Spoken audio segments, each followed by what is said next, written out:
Welcome, everyone. Thank you for joining today's webinar. We are focused on strategic planning for your business in 2025.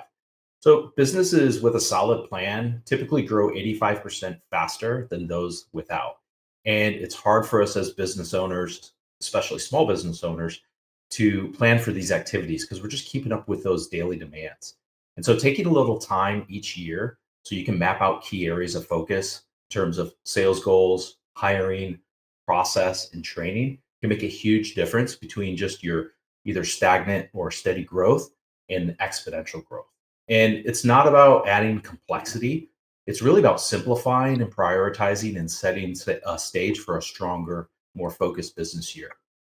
So, with today's webinar, we are focused on strategic planning for your business in 2025. And by the end of the session, our goal is that you're going to gain insights that go beyond just setting sales goals, but actually diving into some of those proven methods around setting sales goals, process, hiring, and training so you can build a solid foundation for sustainable growth. And as we move through today's discussion, we want you just to consider specific goals that you have and how they are aligned with your targets. This can be very overwhelming to look at all these areas you need to focus on. And really just, we want you to walk away with just actionable strategies in one area so you can put these plans into action into 2025. So let's do some intros, and I will start with myself. I am Jason Sayen. I am a process architect, and I help companies overcome the process challenge, redefine the status quo by defining how they operate and eliminating the process void. I've worked with hundreds of integration firms around the globe, ranging in sizes from 3 to as many as 100 employees. And at some point, every company reaches that tipping point in which their processes can no longer keep up with their scalable growth. And that creates a massive process void. I'm excited to share the virtual stage with my colleagues, so I will turn it over to Brad. Awesome. Thanks, Jason. Appreciate it, man. Hey, everybody. My name is Brett Pearse. I run a sales consulting company called Simplified Sales. My background, I actually grew up in the consumer electronics industry. My family ran a consumer electronics retail company out of Colorado called Ultimate Electronics. And then I went on to a 20+ year career in the manufacturing side on the consumer electronics industry. So represented brands like Yamaha, Niles, Chief, Sanus. For those of you who have been around in the industry for a long time, if you guys remember Monster Cable, that was another one. And so super excited to be here with you guys. I've worked directly with custom integrators for many, many years, as well as small independent retail companies as well. So with that, I'll kick it over to Chris. Thanks so much, Brad. I'm Chris Smith, owner of the Co Team. We do coaching consulting with businesses and primarily focus on hiring amazing talent for those companies. Within the consumer electronics market, I've been in that space about 25 years. I spent 10 years on the manufacturing side across Bowers and Wilkinson Macintosh. I spent 10 years on the integration side, both on the West Coast with Advanced Audio and then with Cloud9 Smart in the New York City market, running a large integration firm. And I've been coaching consulting back with the integration world for the past 4 years now, onto our 5th year. And so we realized that there was a people problem out there. Everybody we were talking to said, man, I'd really love to grow my business or I'd really love to replace somebody if. And so we started focusing purely on the people side of the equation. I'm really excited to talk about how people are planning out for their 2025. And usually that has some element of people component. Thanks to everyone for showing up today, and I'll kick it over to Brett. Hey, everybody. Brett Bjorkquist.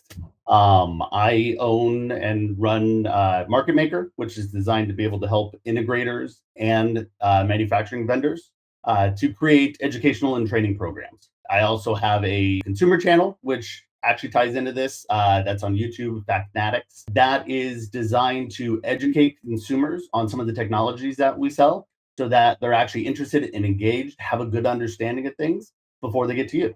So like I said, the two work kind of hand in hand in there. 25 years in the industry. I got my start at Good Guys. So over on the West Coast, where I was pulling wire, programming systems, and then and running stores. And kind of like a lot of these guys, I found a way to be able to fix stores. So they gave me 5 stores in 4.5 years, and that was because I just went with the same methodology that worked. I helped build the process. We did training every morning. I made sure that the people were growing, and that kept them engaged, and that kept my sales and my margins and everything else growing and problems decreasing. Took that over to the manufacturing side where, like Brad said, that's actually where I met Brad way back when. when I was at Monster, built out program management systems and the rest. I've worked for Logitech on the Harmony side. That's where I've met some of the people out here, as well as Bowers and Wilkins, Kaleidoscape before starting my own business, so that I can help more integrators and more small manufacturers in our CEDIA industry build world-class training and engagement programs. So that's a little bit about me. Yeah, so let's start with the sales process, because a lot of companies, when they think of annual planning, they start with this monster sales goal and then try to work backwards through that. And while that's a really key element, like, let's have Brad take us through that. Yeah, absolutely. Thanks, Jason. Appreciate it. Yeah, a lot of businesses that I work with today, I get a lot of questions, and we're going to kind of hit on a couple key topics here. But one question that I get a lot is, hey, what really goes into crafting a strong strategic sales plan? And as you guys kind of go into 2025 and you sit down with your leadership team and your sales teams and just collectively as an organization, these are really the four main components of really what you want to have in your recipe for a strategic sales plan. Number one is it's got to be data driven. And if you're in a spot as an organization where you're not leveraging data to drive results and outcomes, you've got to really sit down and really think through, what does that look like? This old adage of you cannot improve what you don't measure holds true in every organization that I've touched or worked with. So data-driven mentalities is super, super important when you're crafting that strategic plan. The second one is be consistent with your mission, right? Really think through, hey, what is it our goals are, right? What's the mission? I'll go into this here in a couple minutes, but it's got to be consistent with your mission. Number three is be clear and actionable, right? You have a large team or even a small team. It's super, super important for each individual to be clear and have specific actions that they're driving towards on a weekly, daily, and monthly basis to ultimately get to that goal, or whatever the objective of it is that you're trying to accomplish. And then last is communication. Communication is everything inside of an organization, right? If you're not communicating consistently, right, a lot of things can happen, and that's really, really important. And we talk about meeting rhythms. Meeting rhythms are key. And in our world, what we're talking about here is really just these weekly, monthly, quarterly business rhythms to communicate to the team consistently, and that is super, super important. Another question that I typically get is, well, is there a framework that you follow? And absolutely. And so there's really kind of 5 steps to this, right? So one is you've got to define that mission. What does that look like? And so when you think about, well, what is the mission? What are we trying to accomplish? Well, one, it's, why does my business exist? Second is what pain am I what pain am I solving for my clients? And then number three is what good do you want to accomplish for the next year? Right. And sit down and really think through what that means to you and your organization as you guys go into the year for 2025. The second one is review the previous year, right? Sit down, take the time to understand what the results were the previous year. What worked, what didn't work. Did we hit our goals? Did we not hit our goals? And do a year-over-year comparison in terms of what went well and what didn't go well. I would say number three is rank your products and services by revenue and profit. The very first thing that you want to do when you kind of take a look at this is sit down and list all the products and services that you guys sell to your clients, and rank them. Rank them by revenue, rank them by profitability from the most to the least. And when you have that framework, then you actually have some really pinpoints of where you can lean into from a sales perspective, but also marketing as well. And then number four is set 2025 goals. Obviously, that's an obvious one. I think all of us have an idea of kind of what goals do we want to accomplish in 2025, but it's another thing to really sit down and really map that out. And so I would say kind of the first goal that you really want to kind of think about is set a growth target. When we're thinking about sales and revenue, setting a growth target is super important, but also is just as important to understand why that growth target's there. And that leads into defining 3 economic priorities, right? There are multiple economic priorities that most businesses have. They could have 5, they could have 6, they could have 10. There's a lot of them, but you've got to prioritize the top 3. And how you prioritize the top three is the economic priorities that will drive you to revenue growth the fastest. So some examples, some like economic priorities could be, hey, in my business, we've been doing a lot of great success on the commercial side as well, even the residential side in terms of residential opportunities and commercial opportunities from an installation perspective. However, maybe your revenue is just leaning on new installations that happen. Well, what happens if you have a list of customers that you haven't tapped into? And maybe an economic priority would be, let's re-energize our customer list that we haven't touched in a year. And that could be an incremental revenue lift to your company, upwards of 20 to 25%, maybe even 30%. Another economic priority or objective that you might want to think about is product categories, right? We all know in this industry, technology and product categories change all the time. What product categories that are out there that you guys have been evaluating, looking into, and just kind of pontificating around, what would it, what would have to be true for that category to come to life inside your business? That might be another economic priority. So those are just some examples that you really want to kind of think through, but talk about it as a team collectively and really think through what this looks like. And so that'll establish a lot of clarity in terms of where your company is going and what your goals are for 2025. And then the last question I typically get is, how do you hold your sales team accountable, right? That's a big one, I think, that we talk a lot about in our industry in terms of how do we hold our sales team accountable? Well, number one is that you want to track progress and update the team. We talked a lot about these monthly, weekly, quarterly business rhythms. These are super, super important. And a typical sales week would really look like a sales team meeting at the beginning of the week on a Monday or Tuesday. Map out, obviously, the weekly goals and objectives that need to be done that week. And then you follow that up with weekly one-on-ones. That's just one example. Obviously, you have your monthly and quarterly business rhythms as well, but that's more collectively as a leadership team that you want to go through from that perspective, but track progress and update the team. The second one is have a visible scoreboard that everybody can access. So when you think about your sales team collectively, you want to have a scoreboard where you're ranking your sales team members. And, it can be a little uncomfortable sometimes for those underperforming sales reps, and it can feel really great for those top performing sales reps. But what it does, it really fosters really a healthy competitive environment from a sales perspective, but always have a visible scorecard so everybody knows exactly where they stand every single day and every single week. And then last is obviously adapt to change your plans as needed. We all know in this industry, things change on a daily, weekly basis for sure. And that can be overwhelming in many, many ways, and clearly convey those changes to the team. And again, communication is going to be key. So, I think all in all, when you think about driving your revenue and your sales plan for 2025, that's a very, very high level framework around building a strategic sales plan for your company. Now, I've actually put together some takeaways and some value adds for you. The first one is an online sales assessment. You can either scan it in that QR code right there that you see, but the URL is simplifiedsalessassessment.com.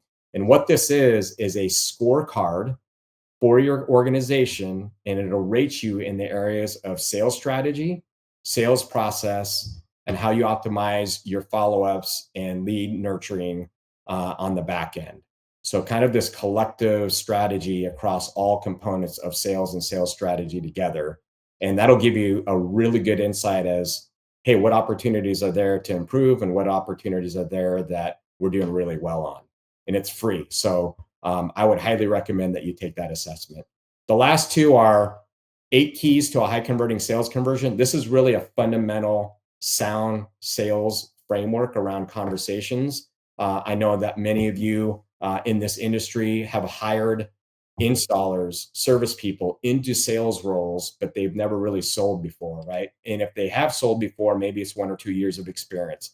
Well, this is a great guide for you to use in those meetings to kind of get them down that path to start thinking more as a sales rep from that perspective. And then last, the strategic sales planning guide. This is kind of the high level components of what I just shared with you. And if you want any of these 2 guides at all, just reach out to me at bradpierce@simplifiedsales.com, or you can take the sales assessment. So with that, I'm going to kick it over to Chris. He's got amazing nuggets around people and talent and strategy to really grow your culture. Thanks, Brad. I really appreciate it. So once you've sold enough revenue into the business, my guess is there's going to be some needs for humans to deliver it. I actually think that these 2 common people problems fall into these buckets. I get the request a lot. Hey, we've got this person on our team and we'd really actually love to get rid of them, but we can't find anyone to backfill the seat. So we kind of feel stuck. And the other one is we've got this growth plan. Hey, maybe we're using Brad and we're growing the business. But the problem is, how do we deliver all the work we just sold? And so people are out beyond their capacity. And when we look at a lot of the people problems that we solve in helping people hire, these are 2 of the places to look at.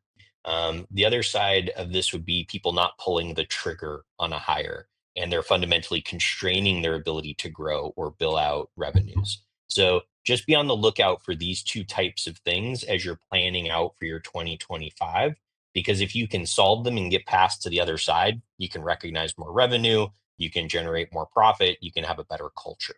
So take a look there.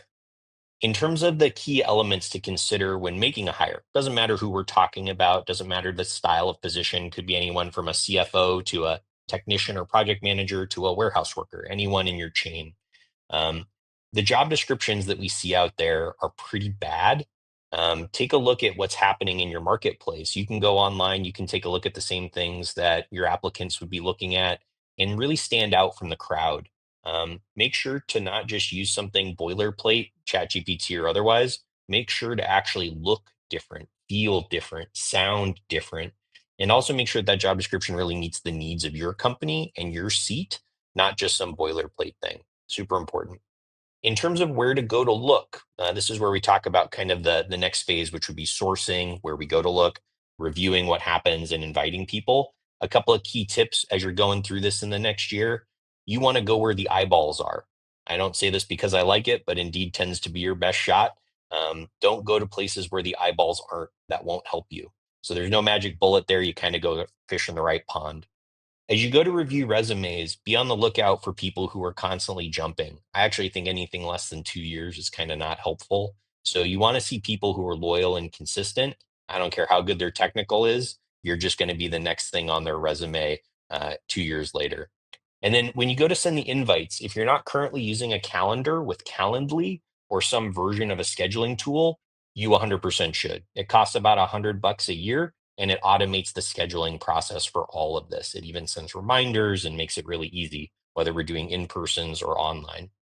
In terms of doing the interview cycle, now somebody's actually come to you. I suggest at least 2 rounds of interview. Go ahead and take care of doing something online, usually with something like Zoom. We're big into technology, as technology companies should be. And as you start to think about it, if somebody can't use Calendly or Zoom, that's a deal breaker. Make sure you catch it now. And then when you go to book the in person, go ahead and do that physically in person, send them an invite, use a calendar. That way, those people know that they have to be on a calendar and you'll actually double check to make sure that they can show up where they need to be on time. It's a great filtering mechanism. There's also the method of what to do during the interviews. And if you're looking for a great read on the topic, there's a gentleman named Eric Herencall who wrote a great book called How to Hire A Players. Really fantastic read, super simple. I got to see Eric do a presentation once at a Vistage group, and I immediately took that back and brought it into my business. I'd suggest all businesses do the same. As you're looking at your second round, if you're interested in the How to Hire A Players methodology, I wrote an article on the topic. Happy to send it to you. After you get past those rounds of interviews, field trials and testing. So, for instance, if we're hiring an engineer, we might throw down an engineering doc set and say, flip us through that doc set and show us where the networking page is, show us the lighting page, show us what a panel looks like, show us where the module is, the controls, all of the keypads. Anybody who's in that space should be able to do that and understand that in 5 seconds. So we're looking for easy, simple ones. One of my favorites comes from Craftsman out in New Jersey, Serge. Serge would empty out a box onto a desk and in it was a tape measure. And he'd say, measure the table. And the answer is there's one answer to how wide this table is. There are not various different answers to it. And that was his "can you hang a picture straight" test. And so I think when you think about that, think about really simple things that help you understand applicability in very short order. And then the last part, and this actually came up recently with a client, ref checks.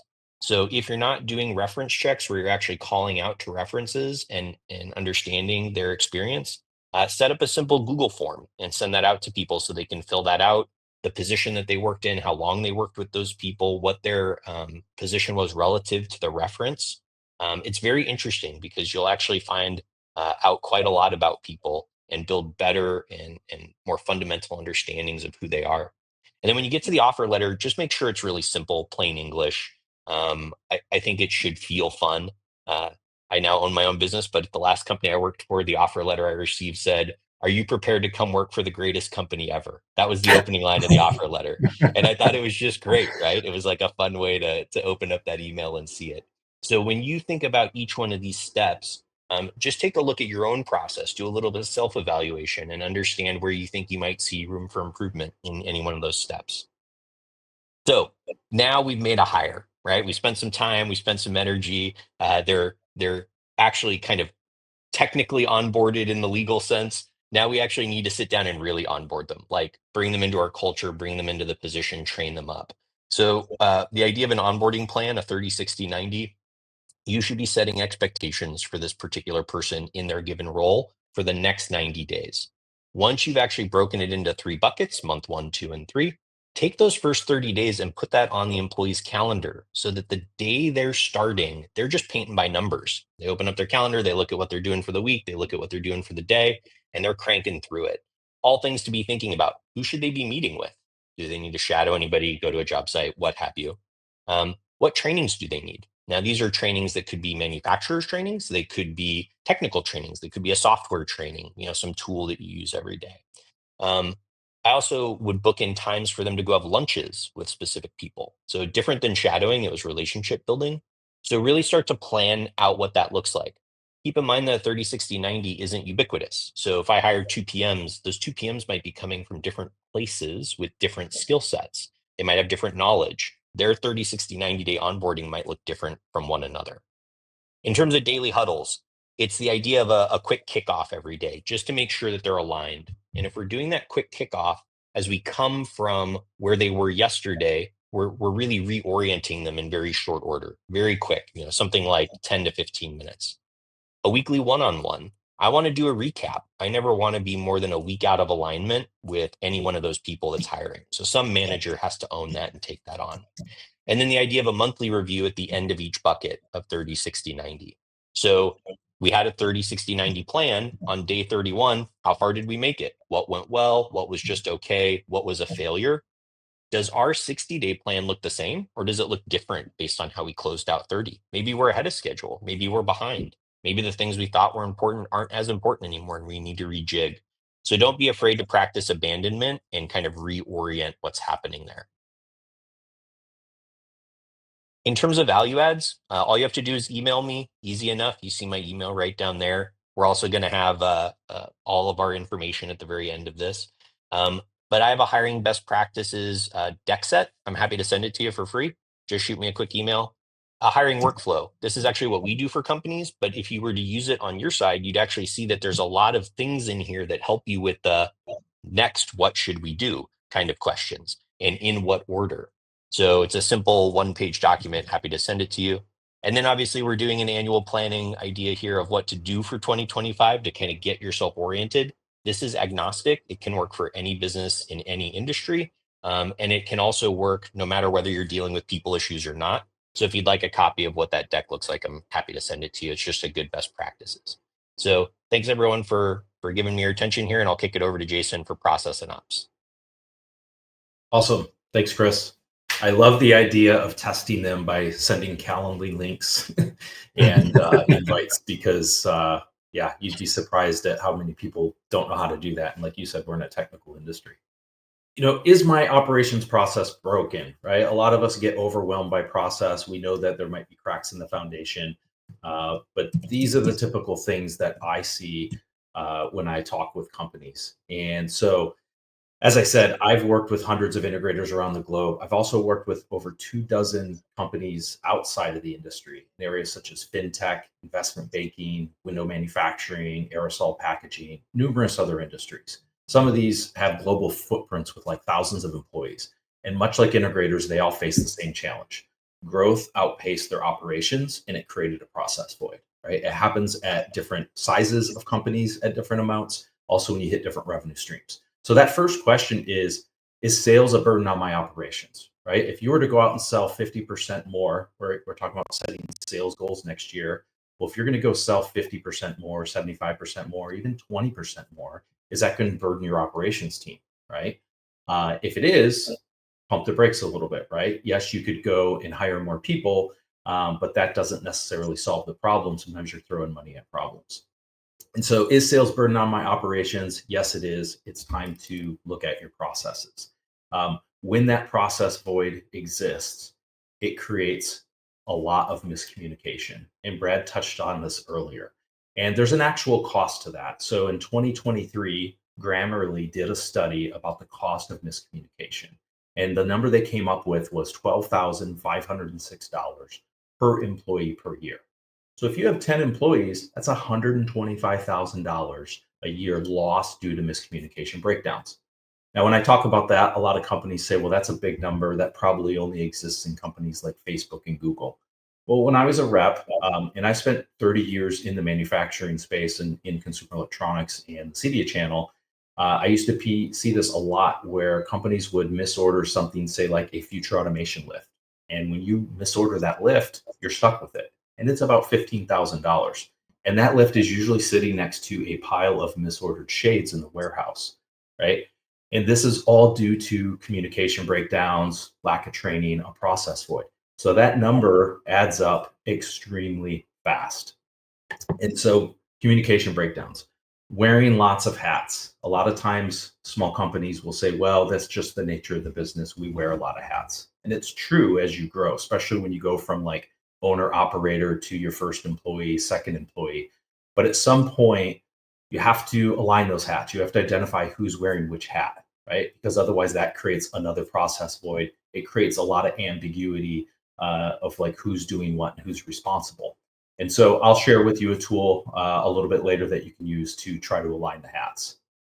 Approval bottlenecks. So again, as businesses grow, maybe you're a business owner, maybe you're a manager within the business, but you're the person that everybody's coming to get an approval for something, right? And that's not necessarily a monetary approval, like, hey, we're going to spend this much money, we need you to approve. It's just an approval to do the thing that they need to do. And so that's another sign that it's time to train your employees on all these processes or create clarity on the processes so they know what to do next. And then also delegate some of these things because those approval breakdowns are also adding to that cost. And then critical knowledge. So a lot of companies start running on tribal knowledge. Again, as they've grown and added employees, all these employees tend to know the specific things about how the business functions. And then one day somebody gets sick, goes on vacation, or just abruptly quits. And then everything comes to a grinding halt. I was recently running a workshop and I noticed one of the attendees was missing all the meetings. And I got an email that says, we just lost one of our engineers after 15 years and we're scrambling. And this was a very large integration firm. So it happens to everyone. And if you have questions about these things, please throw them in the chat because we're going to have some Q&A a little bit later. Well, and Jason, I wanted to say one thing on there too. You know, we see that with trainings a lot. People go to the trainings, they pay for the trainings, and then they're on their phones. They have to keep stepping out, and you know that's a process issue in itself, right? If you're spending the time to send somebody out there, they should really be focused on it. So yeah, I see this a lot when I speak at some of the conferences, which is people getting up and running to the hall to answer their phone, right? Because they're that approval bottleneck. So within that context, again, a lot of my focus is with integration firms. Where do I see them struggling most? And initially, again, working with hundreds of integrators, it doesn't matter the size. These are kind of the four buckets of the challenges. And the first is project handoff from sales to operations, right? Selling that project and now transitioning it into production. And even if you're a small company, you're selling it and you're project managing it, there are gaps that are, if not clearly defined, create problems at the job site. So some of the challenges I see is not having a standard on how we qualify clients, not having a standardized scope of work, and then not creating that demarcation point of where we're handing that project over. Even if it's a small project that's a retrofit versus new construction, basically transferring all the information about the project from the sales team to whoever's going to go install the gear, right? And if you don't have this, it's a domino effect that happens on the project, which leads to number two, which is managing change orders and invoices. So managing change orders is a huge challenge. But within that context, what I see is probably half of the change orders are self-inflicted, meaning we didn't standardize scope of work, we didn't review the proposal before we sold it, we didn't have that handoff meeting, and now we're doing a bunch of these change orders as a result, most of which we can't even bill for, and they're creating a ton of extra time within the company. And then within that context, if the change order process is not defined, it creates another layer of complexity. Well, who's getting the approval from the client? Who's creating the change order? Who's sending the invoice to make sure we get paid and we're not trying to collect on it at the end? That's another big area. As I mentioned, wearing multiple hats, so unclear roles and responsibilities. Even with some of these 80-person companies I've worked with, at some point that needs to get more defined. And so there are a lot of ways to do this, right? We're not talking about an org chart. EOS, if you're familiar with EOS, they use something kind of an accountability chart, which is pretty awesome. You can Google that and use that tool. I'm going to share an accountability matrix that I use. And again, just getting a sense of who's wearing the hats and identifying who's responsible is the first step. That's going to lead you to understand where some of the gaps are, which is where you need to go hire for next. It'll also help you understand where you have multiple people doing the same thing that you may not have realized. And then last is misaligned software. So as a process architect, I get asked all the time, what is the magic software, right? We have a very niche industry. There's some very specific industry built software built by integrators and other companies that focus on what we do. And what I'll tell you is there's no magic software. Software is a tool that helps make your process more efficient. And so if you don't have a process in place, the software is just going to add chaos to it. So what do I mean by that? Well, let's just look at sales, for example. Many companies are growing rapidly and realize we need a CRM. We need to manage the leads. We need to manage the sales process. Well, if you don't actually have a process in place, meaning let's say you have 4 salespeople and one person's using their iPhone to take notes, somebody else is creating Loom videos when they walk a project, and all that data is stored in different places, you don't even have a process. Going from that to a CRM is going to break things because now you're forcing everybody into this clearly defined process. So start with an Excel spreadsheet, right? Sit down as a group and say, hey, what are the key things we need to capture when it comes to tracking a sales lead? What are the phases of that up until we get them, signed? Make that in an Excel spreadsheet. And once everybody's following that process, now you have a better way to go evaluate what the best software is, because there's thousands of CRM systems. All of them have great interactions and APIs, but have a base foundation first. And that applies to everywhere in your business, whether it's project management, inventory management, etc. Typically those pieces of software that can do everything will have a lot of other challenged areas, because if you're everything to everyone, you end up being nothing to no one. So start with the process first. And again, if there's questions on that, go ahead and throw them into the chat and we'll answer those at the end. So as far as where do you start? Again, process is extremely overwhelming. And so start by reading the E-Myth Contractor. This is a very easy book. It's by Michael Gerber. It's how I got started. I was working for Savant and my regional manager gave this at one of our annual planning sessions, ironically. And to me, it was very eye-opening because I saw custom integrators and other small business owners struggling with their businesses at different point. And I knew a lot of it was because they were never a business major for the most part. A lot of them were just hobbyists or professional installers or technicians, and then now they own a business. But this book really digs deep, and it's very eye-opening, and it can actually just help you start on the path. It's going to help you realize that you're not alone and what some of the common signs are. But most importantly, it's going to put you in the mindset to take action. So start by reading that book. It's a very easy read. I think I read it on my plane flight home from that conference. The next is defining how you operate. And again, this can sound overwhelming, but it doesn't have to. When I start with companies, I focus on what's called the client journey, looking at from the moment somebody interacts with your business to the very end of the project. and starting by defining what the phases of the project are. Most of us have 5 to 6 phases of a project when we think of a sales phase, pre-wire, trim, final, and service, and then engineering. So line those out and then define the milestones within each phase at a very high level with your team. Just starting with that foundation is going to give you a good blueprint of where you need to focus. And lastly, we're not trying to boil the ocean, right? We're not machines and assembly lines where we can have 95%, 100% efficiency. Target the areas that are hurting you the most, right? Focus on the areas where if you put some effort into it, it's going to have a big impact. That's not only going to help your bottom line very quickly, it's going to increase employee morale and actually initiate the future of continuous improvement. So start in those areas that are challenging. And when you start with defining how you operate, you're going to instantly see the areas you need to focus on that are impacting you, and then you can go take action. So a couple tools that I want to share to help you get started. Again, wearing a lot of hats is usually one of the most common challenges. So there's a responsibility matrix chart that I've created. It uses something called a RACI matrix, which I did not create, but I've modified it to fit the standard functions of a custom integrator. And so it'll have those common milestones within each phase with your employees. And you can go through and mark up who's responsible, who's accountable, who should be consulted, who should be informed. And that's going to help you identify really who is responsible along the way of the project, but also understand where maybe some of the gaps are in terms of hiring. The last one is capturing process using a standard operating procedures template I created. There's thousands of templates online.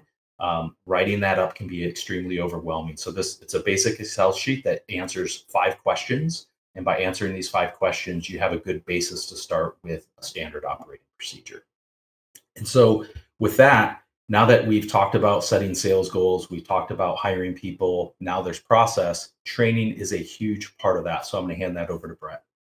Thank you, guys. And yeah, I get to back clean up because if you're implementing any of these things, you're probably going to need training around it, right? So, whether that's process, obviously we document it, but then we need to make sure people are following it. So that usually, requires building up some training for that. If we're creating new CRMs and sales support pieces, like Brad was talking about, then again, we want to make sure people know how to be able to use it. And if you're hiring brand new people, we really want to be able to make sure that they start off right. That's a little bit of what we're going to talk about right here. Something that comes up all the time is why don't companies allocate more time for training? A lot of what we do in our industry, we start with one person and then we start kind of growing from there. And when you hire your first person, it's easy because they're probably tied at the hip to you and they get to learn that way. And then as you start growing, that works for 1, 2, maybe 3 employees. But at some point in there, you're going to be creating some issues. And so, what we want to talk about here is not wanting to pay for training, bring their people out, take them off the floor, take them off the field. And it's understandable because their thing is, well, hey, we want to up our billing time as much as possible because that's what makes us healthy. Ultimately, you want that from a process standpoint where you're removing those inefficiencies. But part of that in that process should be allocating time for training. And that's because training stops your profit killers.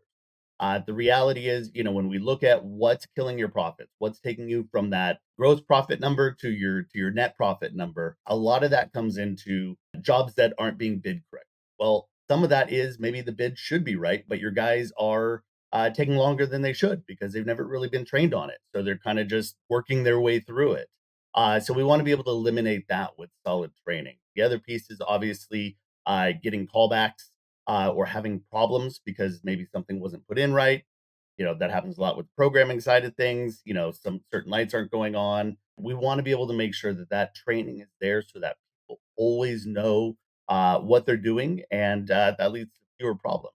And then finally, in there is obviously the dreaded truck roll. Yes, we know most people have vans now, but we always still call it a truck roll. This is what we're trying to avoid. We want to make sure that those things are less of an issue. And that's because, we make sure that we train those people.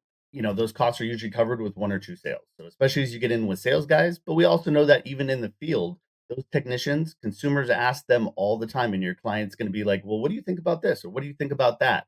That technician sale is often the easiest sale ever because they're looked at as technicians and not salespeople.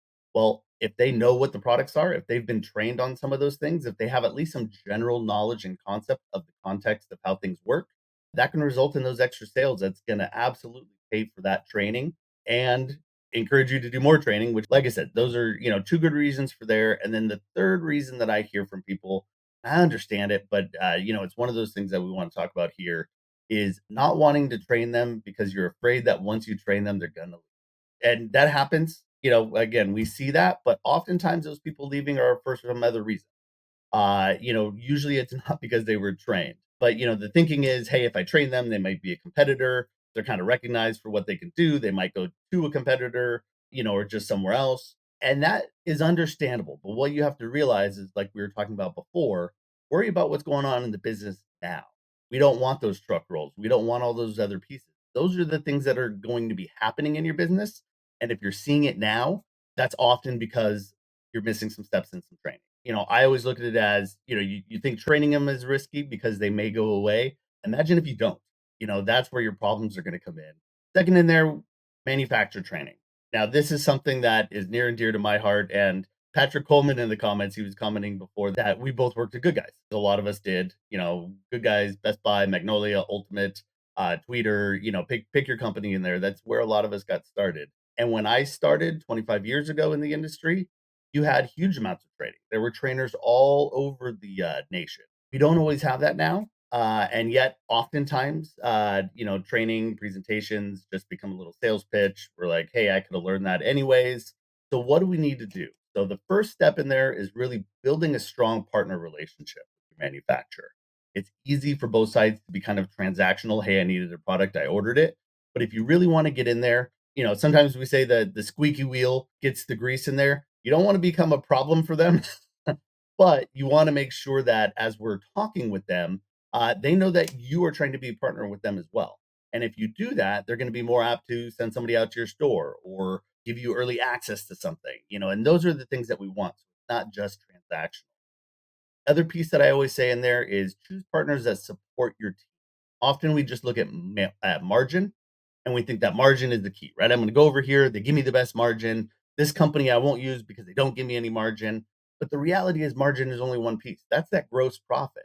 If they can show you again how to have fewer issues in the programming, if they spend time, with their back end team showing your guys how to be able to program better, faster, and more accurately, that's going to save you time. And even if that costs you, let's say they're 5% lower in margin, ultimately, as you're doing your sales and your sales are growing, that's going to be worth a lot more than those margins. So, margin is important. We all know that. That's the top level. But really, the bottom level is making sure that you get that support. And the third part in here is tell the manufacturer you need more and better training. Most of these vendors have thousands of dealers, and even a regional may have hundreds to thousands of dealers in their multiple states. You need to, again, kind of be that little bit of a squeaky wheel. Show them what you're going to bring to the table, though. Hey, if you invest in this, we want to do this because we want to promote your product for Q4. Tie it into a win-win, and that's going to make them more likely to actually invest their dollars in you. The next thing I, look at in there is not everybody can afford to bring their whole team to CEDIA. You got 5 guys, you got 10 guys. That's tough to do. Sometimes we're not even going as a principal. Online courses are extremely effective and efficient. They often don't cost anything or they cost a minimal amount. This is obviously an area where I focused my business on. So I think about it strongly. When I got started, we were in an industry where, there were dozens of trainers for a company. And then that got pushed to reps, which are great, but often are spread between 20, 30 lines, and so taking online courses that are focused to you, it's hard to get guys off the floor. It's hard to get guys out of the field, but they can take a 20-minute course here and there. They can log in whenever they want to. And that kind of comes into the second part, which is incentivizing your team to take those courses. So if you just say, hey, you have access to this, we're all busy. And so we want to say that everybody's going to learn, and you're definitely probably hopefully have some employees that are going to take that upon themselves. Those are usually the best sales guys or the best technicians. But I was actually talking with the dealer the other day, and he was showing me his training program. And I have to say it was one of the best built out that I've seen. And so he actually had a list of courses that went from technician assistant all the way up to technician level 3 commercial residential. He had all the breakouts in there and sales. And what it allowed people to do was to really be able to understand what they needed to take, but then he also put dollar amounts to it. So if you took these courses or you finished this certification program, you got $1 an hour raise. And so what it really did, which crystallized to the employee what they needed to do to get a raise. And by doing that training, he has better employees, he has fewer issues. So he's happy to do that and encourages everybody to do it because he knows better trained employees are going to make and save him more. Simple pieces that you can do again today, incentivizing senior technicians to mentor and train the younger ones. Obviously, you may have them riding together and doing different things. Have them actually create, have them teach on a Friday afternoon or something like that. Allocate a day a week, a day a month, wherever you need to start, but use your teams, use yourself, whatever you can do in there and pick a topic. You're going to find yourself some great results. And then there's also things like Lightapalooza, right? There's tons of great local options. David Silkin, who was going to join us, he registered, but he's actually working at the Tech Summit that's up in New Jersey and New York. Those are great ones because they're local to a lot of places. They were in Texas last week. So look at those options that are local. Spend a half day, bring your guys out there. I have a few resources on here as well, some videos and courses that are actually already created, and I have them divided into two ways. The first one we can see here on the left is the AV Expert Series. I've got videos on there with myself and Anthony Gramani. We're talking about base management, talking about home theater builds. I've got Matt Trinkline from Storm Audio, and we're talking about networked audio and Dante. And so there's a variety of subjects in there where we're, helping to educate you guys on, some of these new technologies that are coming out there. So when I bring them on, I bring them on with some experts. So it's a great series to be able to go through. Next to that, we see the homeowner's guide. And so this is kind of a cool tool. This is designed, like I said, to educate consumers on some of the technologies that we want to look at. So things like lighting control, things like shades, things like AV and home theater. The idea is to make sure that they understand the work that's involved in putting this stuff together, as well as some terminologies that they feel more comfortable and confident when they walk into your store or when you approach them. So these are tools that you're welcome to also, in this case, show the client maybe. You're talking about lighting control, they don't quite get it. Send them over here so that they understand some of what's going on and guarantee they're going to come back to you with a better understanding and probably feeling more confident, realizing that, your pricing and your choices are what's right for them. Chris, you want to jump in there on how the survey works? Yep, pretty simple. Feel free to scan that QR code, and we'll also shoot this out, I think, at the end of the session. But if you want to scan that QR code, we'd love to hear your feedback, right? It's not a sales pitch, right? We really want to understand if you were able to find value in this presentation today. Our game plan would be to repeat this. And so we'd love to gather any feedback that you have about other things that you need to see differently to make it even more valuable to you. It's not about us just, doing blind pitches. We really want to try and add value to the things that you want to focus on. There's some great questions in the chat window. You can also feel free to put those types of things into your survey if you like. So I appreciate it. And with that in mind, we want to jump into doing some Q&A here. Yeah, absolutely. Patrick was saying, he's got a VIP technician programmer that in general does excellent work when he's on the job sites. Client love him. He does the work of two techs. So again, great when he's out there carrying the other guys sometimes. The big issue is that he shows up late almost 50% of the time. So he knows he's valuable to the company. Sometimes that gets people a value of, hey, what are you going to do? But it doesn't reflect in the professionalism and the company culture, which is a problem because other people see that, right? He's had written warnings, but the problems persist. If I let him go, it hurts us based on how busy we are.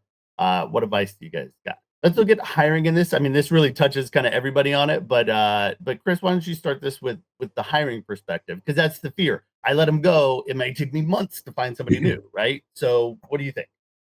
I definitely have an opinion on this. Patrick, great question. I have no tolerance for it. Let's start there. So nobody like this gets sympathy from me.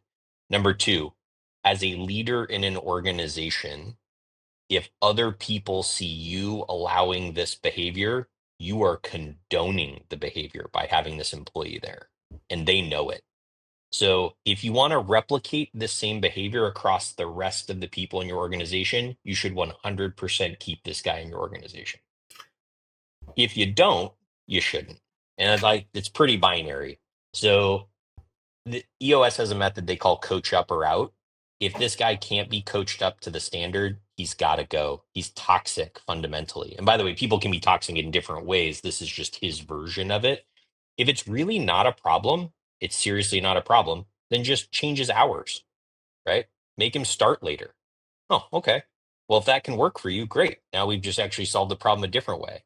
But if he's absolutely not falling in line to your method, that really worries me because he's going to breed that behavior to other people. And I actually think the rest of your employees will think less of their leadership watching it happen. So that's my take on it. Yeah, no, I agree. You know, when I was running Good Guys stores and I'd get brought in, like I said, to kind of fix them. I had one store in San Mateo, and we had a team of 10 in there. Everybody was showing up late, literally 30 minutes, just like you were saying. They didn't really care. They weren't dialed into it, and a lot of that really had to do with the previous management. I took the steps, like you said. I documented them. I gave them the warnings. I set the expectations, which was clear and something that you may want to do in the general group, not pointing necessarily anybody out, make sure that people do know that you're paying attention to this. Because otherwise, as Chris said, people tend to resent that. I ended up actually letting go 8 out of the 10 people because it was just a culture issue. I hired new people, trained them up right, and then my sales skyrocketed. My margins were better. You really can't put up with it. Let's see here. More of a call out for Jason in here. So Matt Blair, thank you for jumping on, Matt. Loves racy matrices. Again, I agree. Jason, I know you were talking. I don't know if you have any other little comment that you want to throw in there for a tidbit about why you like to use them and how you use them. Yeah, awesome. Reach out. Like, happy to share what I created. I'll Oh, second the racy thing. I think it's so helpful when you watch teams just not communicate well. Usually the racy matrix really helps. And it doesn't matter what they're not communicating well about. It's just like a really great tool to help people get things done. I agree. So this one came out actually in the registration. So this is Sim over at well, he has his own company, but in the Big AV group. So I just want to give them a little bit of shout out as well. And Mark was talking about this as well. Both mentioned that they'd like information on scaling their business. Oftentimes that's tough because everybody's working in their business and not on their business. But Brad, I know CRMs, funnels, there's a lot of things that we can do to get the input of stuff coming in. Obviously, then it's the process and the rest of how you can scale it. But what thoughts do you have on ways to automate or make it easier for a smaller business trying to start to scale? Yeah, there's a lot of tools out there. I know Jason can probably speak to this as well, but from coming from a CRM perspective and a sales perspective, when we think about scaling and driving revenue and revenue growth, there's a lot of different pieces to the follow-up process after a bid goes out. And the challenge of it is that the sales rep typically doesn't have like the right cadence or the follow-up cadence or sequences kind of built out. And it's really on their shoulders to be consistent with it. And it takes up a lot of time, right? So this idea of driving what we call business automation inside of the CRM, there's a lot of different CRMs that are out there. And I'd be happy to kind of share with you a little bit more of best practices. But you can automate a lot of those activities to take that time off of their plate so you can scale in some of the other areas. And what happens is when you have automated lead nurturing sequences to those customers, as an example, what happens is that you start to actually have revenue chase you versus you chasing it. That's probably one little kind of tidbit in terms of, how can we stay engaged with customers and scale and using the right tools to be able to do it. Doing all the lifting and heavy work or manual tasks that your team doesn't need to do, even including as a business owner as well. So, and then Jason, why don't you wrap that question up in there with, obviously now we have all this new input, we have all this stuff, we've got these sales opportunities, and it all crashes and burns because we don't have the structure and the process to build that out, right? Yeah, and I'll just tie this to wrap it up because I know we got a hard stop at noon. But really everything that we've talked about are levers you can pull to scale and grow. Right? You can hit a sales goal and have amazing salespeople that can go out and sell the business to grow. That's one lever. That other lever would then cascade into hiring more people to do the work or hiring more people to sell. At some point, you have to have processes that scale with it, and then training applies across all three of these. So just think of these as levers, right? Our goal is to kind of present the 4 major aspects that you should be focusing on when it comes to planning, but don't try to tackle them all at once. Think of the one area that you can focus on, get hyper focused, and pull that lever in 2025. And then when that area is running smooth, find the other lever that you got to pull, right? And find the areas that you can make a big impact in immediately, because that's not only going to affect your bottom line, your profitability, your employees are going to see that reflection like, wow, we're really trying to make a change for the better. My job is now easier as a result. All of that is going to compound on that next lever. And so I'll just kind of wrap it up, say thank you for everybody for joining. This was really our first attempt at providing value and picking on some key areas that we thought would be incredibly impactful. So make sure to fill the survey out and share with us, do you want us to go deeper into these some areas? Are there other topics we can focus on? I know there was a topic about selling our business in here from one of the attendees. Mike which I think is Komoda. that was another area where I think all 4 of these areas focus on, right? And so we'd love to go deeper. So let us know what you think, and we will kick off 2025 with another one. You guys want to answer Mike Komoda's question? I'd love to answer it if we're still sitting here for a minute. Yeah, sure. Yeah. So my thought, Mike, is it can't just be you in sales or whomever is the owner in sales. So you need to have sales that are operating outside of the principal. It needs to be process based. Think about like Jason's style company in this case, right? So that you have effectively a playbook to hand over to another owner, whoever's going to inherit the business. That could be somebody that you're elevating from inside of your business up into that seat, or it could be a brand new owner that's just buying the entity. And then the other side I would think about pretty deeply is enterprise value. So the enterprise value is for sure there if the sales are happening outside of just the owner. The enterprise value is there if you have a process book. So that's super great. But the other side of enterprise value is a recurring revenue component. Our business had about 33% of its revenues as recurring revenue. And what it meant was that the person who was buying the entity actually had some sense of kind of business that they knew was already funneling through it, no matter what the project world was doing. And that made the entity much more valuable at a pure enterprise level. So keep in mind that those recurring revenues are valued at a much higher multiple. And so your project revenues are valued at something, and your recurring revenues are valued usually at 5 times that something. So it's definitely a good thing to be thinking about. So there's my general pitch on how to make it attractive. I know we're just a couple minutes over, so we want to be respectful of everybody's time. Thank you to everybody on here for joining. Because again, I think we gave some good tips. And then for everybody joining or watching in the replay afterwards, reach out to us. We've given our contact informations on there. If nobody else has anything else to see in there, then appreciate the time, and we'll catch you guys on the next time. Thanks, everybody. Thanks, everyone. Thank you.